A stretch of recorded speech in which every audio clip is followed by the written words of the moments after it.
right, so we're all over the place here.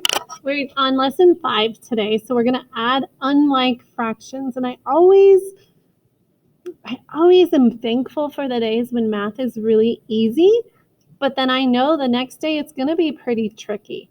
But since you guys yesterday and the day before followed my little formula and you said it was so easy, if you follow my formula today, I think you'll find that it's not that bad. It's just like, wait, what? And then you'll find that you'll get it and you'll click and it'll be like, oh, okay, it's cool. So anyway, we're adding unlike fractions. So unlike fractions are the opposite of like fractions. They're fractions that have a different denominator, okay? So for instance, down here, if I have, you can barely see, 5/8 plus 3/10, the 8 is not a 10, so those do not match, okay?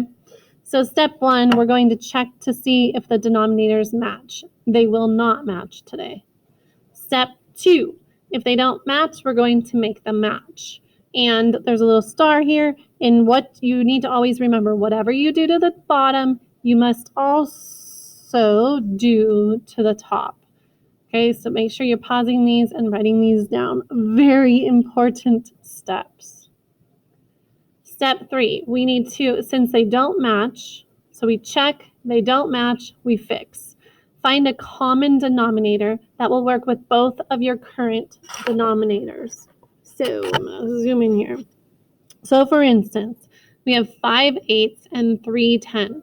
I need the lowest common denominator. So the lowest number that will work with 10 and 8. So something that 8 will go into, something that 10 will go into.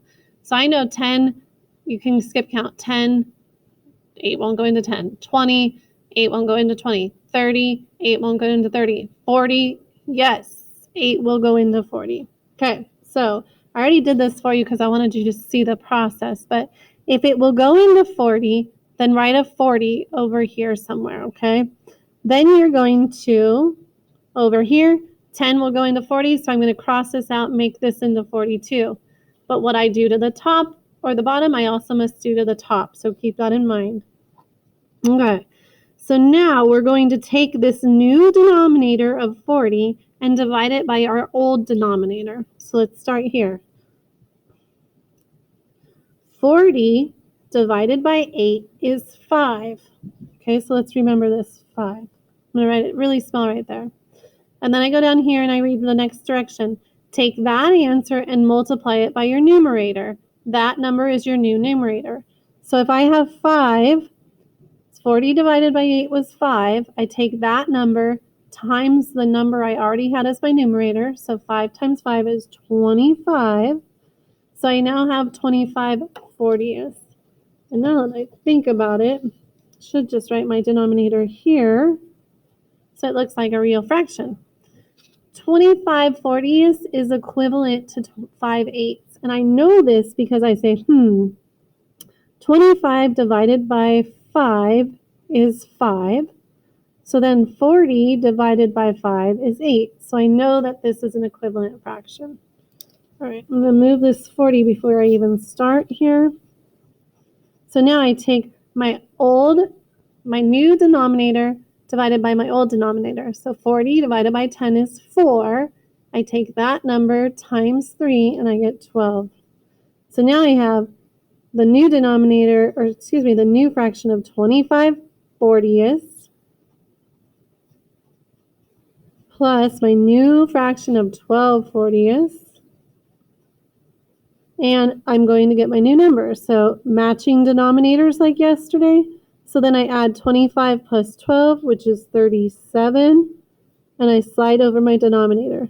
So my answer is 37 40ths, which cannot be simplified. Okay? There is going to be a time when you're going to get a numerator that's greater than your denominator. And if that happens, you're going to have to simplify. Just like if this was 38 40ths, we would have to simplify. All right, let's try a couple of these and see how we do. All right. Let me back it up a little. So we have 5. I did that one. Let's do 3/5 plus 1/4. Okay, since these do not have matching denominators, we need to make matching denominators by finding the lowest common denominator. So I know the multiples here would be 5, 10, 15, 20. Well, this will only go into 20. So we'll go ahead and make this into a 20, and we'll make this into a 20. So that's now my new denominator. New denominator divided by old denominator. 20 divided by 5 is 4, times 3 is 12. So you might want to just cross out that whole fraction because it's gone now. My new fraction is 12/20ths. Over here, 20 divided by 4 is 5, times 1 is 5. I'm going to cross out my whole fraction. Now I have 12/20ths plus 5/20ths is, matching denominators, 17/20ths. So you're taking what you're learning today plus what you learned yesterday and the day before, and you're just making it a little bigger, a little better, okay? So this is my final answer because it cannot be simplified. Let's try this one. 4/7 plus 1/8.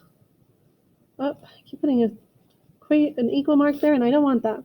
All right, so I need the lowest common denominator for 8 and 7. So 8's multiples are 8, which won't work. 16 won't work. 24, 7 won't go into 24. 32, 7 won't go into 32. That gives us 40. That won't work. 48 won't work. 56. 7 will go into 56. So sometimes your answer will be this times this to get your new denominator. So your new denominator is now 56.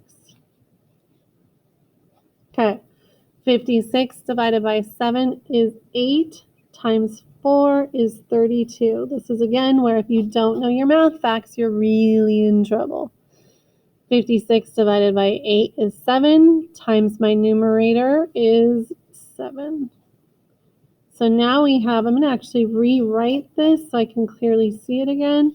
I have 32. I have 32/56 plus 7/56. Now I got to add them up because it has the same denominator. So it's 39/56. Now, you might look at that and go, gosh, that can't be reduced at all. Or simplified at all. There's no way. But there might be. So when I look at the number 39, I think, gosh, that's not a number we see a lot. But I believe 39 can be divided by 3. So let's see. 3 goes into 3 once. That gives me 3. 3 goes into 9 3 times. Hey, that's 13. So let's see if 56 can be divided by, you can do 3, or you can do, I would do, how do I want to do this? Let's see if 56 can be divided by 13. We'll go big. That way we don't have to keep doing it. 13 will go into 56. Well, I know that 2, no, let's not go big. I don't want to confuse you. We'll go 3. Okay, 3 into 5 goes once. 1 times 3 is 3. I have a remainder of 2. Will 3 go into 26? Well, no, because 3 times 7 is 21, 3 times 8 is 24, 3 times 9 is 27, so this is not going to work. And they're not even numbers, so it looks like this could be our final simplified number. Okay? Now, I want to give you one, and I'm hoping this is going to work just in case you come across one of these today. I'm really hoping, well, I'm going to just do it. Actually, I'm going to pause and try it and then come back. Okay, I didn't want to mess you guys up, but I think we're good. Okay, I'm going to give you one where we really have to simplify, but in a different way. And you might not come across any of these today. I can't remember, but I just don't want to set you up for failure if we don't. So we have 3/4 plus 1/2. Again, those denominators are not the same, so let's go ahead and see what would be. Okay, well, 2 will go into 4, so let's go ahead and just change this into 4. This one can stay the same. Now we have 4 divided by 2 is 2 times 1 is 2. So we have 3 fourths plus 2 fourths. Well, matching denominators, so 3 plus 2 is 5 fourths. You cannot have a number, a fraction, that has a number greater on the top than it is on the bottom. Okay, your numerator cannot be greater than your denominator. If it is, you need to simplify. So how you do this is you go like this. 4 goes into 5 one time, but you have 1 left over. 4, if you have 4, then you have 5, right? You have 1 left over. So you put the leftover on the top and the denominator on the bottom. So now it becomes 1/4. Okay, and we will totally help you with that. If you guys come across those, just let us know.